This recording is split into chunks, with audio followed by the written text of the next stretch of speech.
Jesus Christ. Ready? Shall we rise up? Continue today's service by singing 731. Now you're going. 731.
celestial now say that his mercy endureth forever.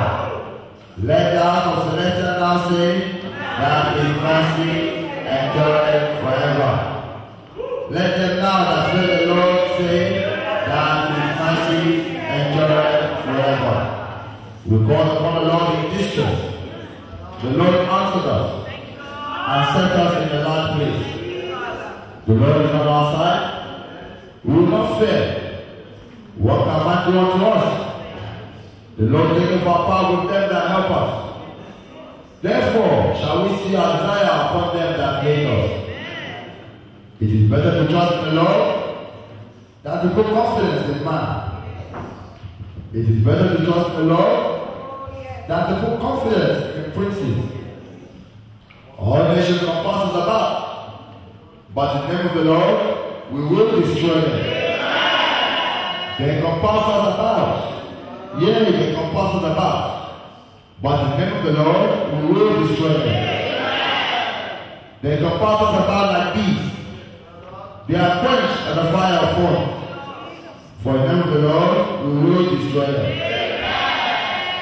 Thou hast done so, I thought that we might fall. But the Lord helped us. The Lord is our strength and song, and is become our salvation. The voice of rejoicing and salvation is in the tabernacle of the righteous. The right hand of the Lord who has faithfully. The right hand of the Lord is exalted. The right hand of the Lord who has faithfully. We shall not die by you. Declare the word of the Lord. The Lord has chastened us so, but has not given us power unto death. Open to us the gates of righteousness. We will go to them and will praise the Lord. This day of the Lord, into which the righteous shall enter. We will praise thee, for thou hast heard us, and have become our salvation. The stone which is good as the fruit, is become the headstone of the corner. This is the Lord's doing. It is marvelous in our eyes. This is the day which the Lord has made. We will rejoice and be glad in it. Say now, we beseech thee. O Lord, we beseech thee. Send down prosperity. Blessed be he that cometh in the name of the Lord. We are blessed out of the house of the Lord. God is the Lord who has shown us light. By the sacrifice of God, even at the horn of the altar. Thou art our God, we will praise thee. Thou art our God, we will exalt thee. All these thanks to the Lord, for he is good, for his mercy endureth forever. Amen. Glory.